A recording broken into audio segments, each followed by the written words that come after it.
Hey, Assalamualaikum everyone. This is Emin Masood, and welcome to my channel, That Blind Girl.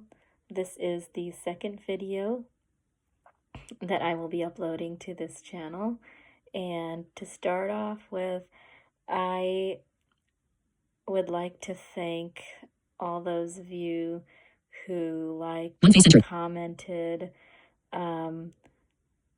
on my Facebook and Instagram. Thank you so much for your appreciation.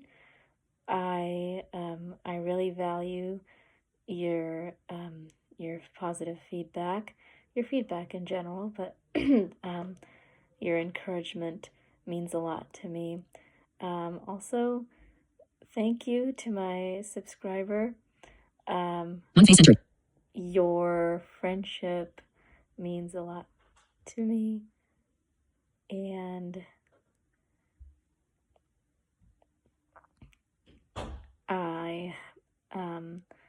and your appreciation also means a lot to me.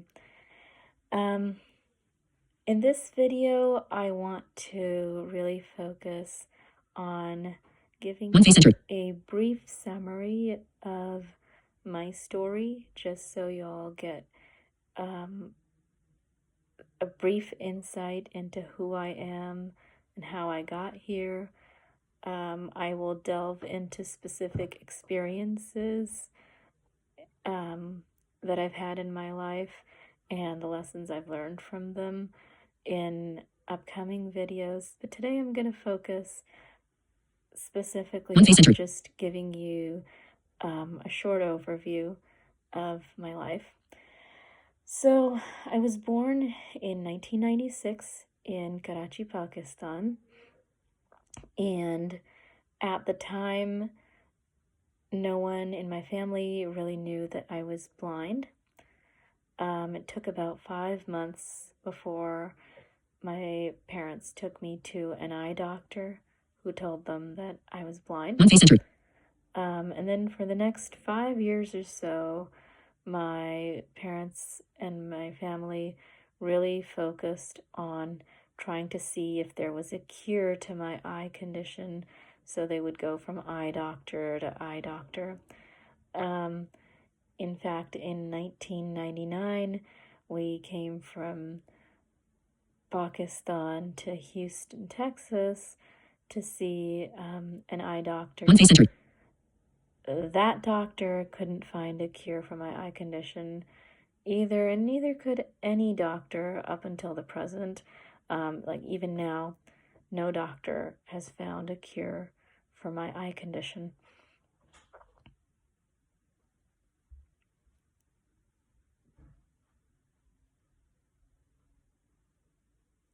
In 2001, my parents realized that maybe they should move on from finding a cure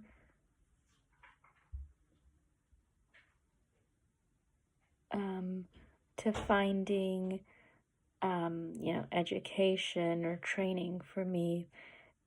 And in Pakistan at that time, especially in Karachi, there was no, educational facility that could provide that kind of education, the reading and writing kind, equal to the sighted people, the sighted students.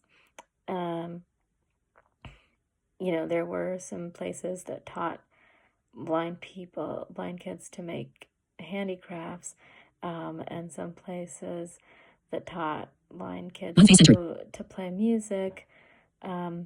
I attended very briefly a public school for blind people in Pakistan, but even that didn't provide me with too much of an education.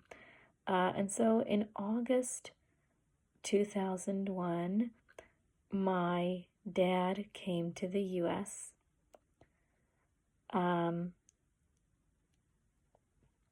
He went and lived with his brother and then with my mom's brothers.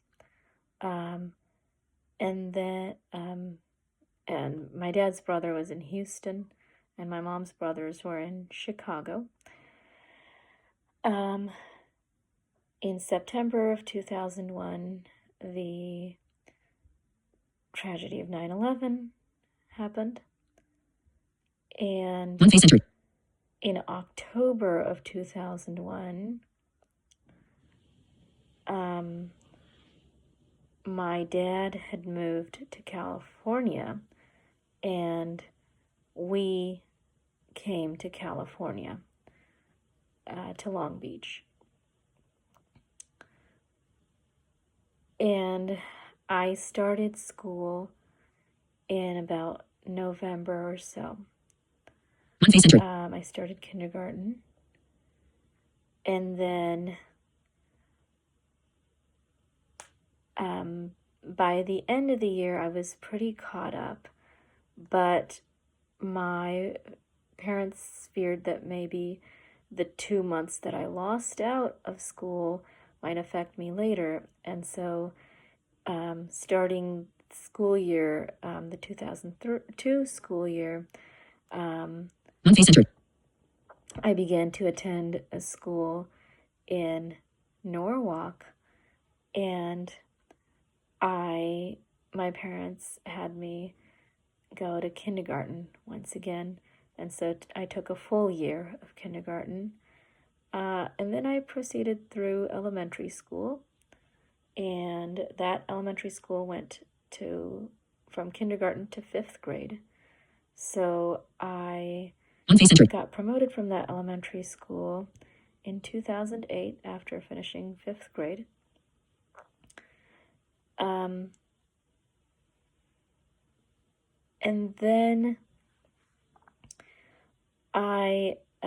then we moved to La Palma, California, and I attended 6th grade at another elementary school. And then I attended 7th and 8th grade at a junior high school.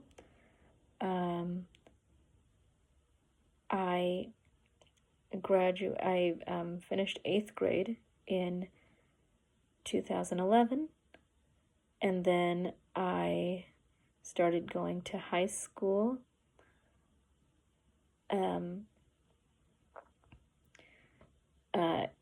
in Fullerton. I graduated high school in 2015.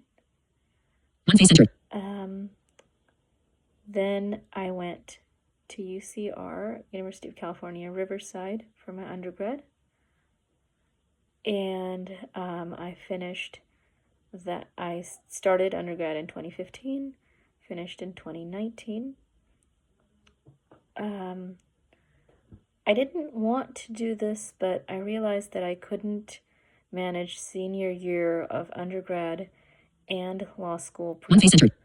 And so I took a gap year after that to prepare for law school, to prepare for the law school admission test, the LSAT, and to write my personal statements for the college apps, the law school applications, rather. And then I also took a paralegal course. And then in 2020, in August of 2020, I started law school virtually at the University of San Diego School of Law. Virtually because this was during COVID. And for 1 year, my first year of law school, as for many of my classmates in law school,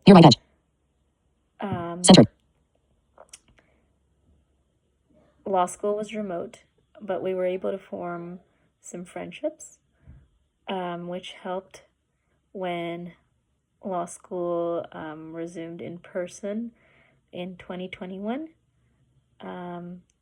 So I moved to San Diego in 2021.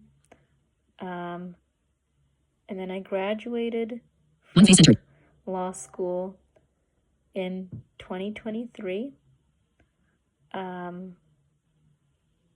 I accidentally renewed my lease, thinking that I would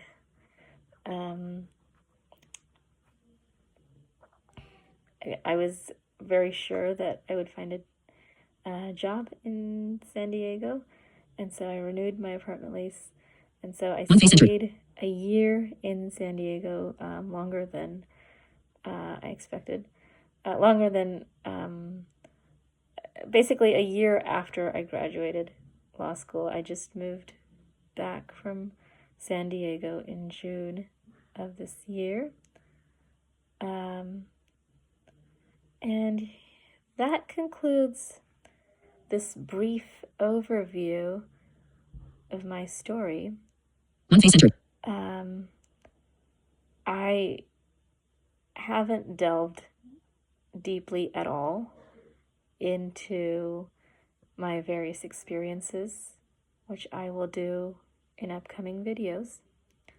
So stay tuned is what I can say. And if you like this video, then feel free to like and share it. And subscribe to my channel for more videos. Thank you. Take picture. Stop recording video. Button.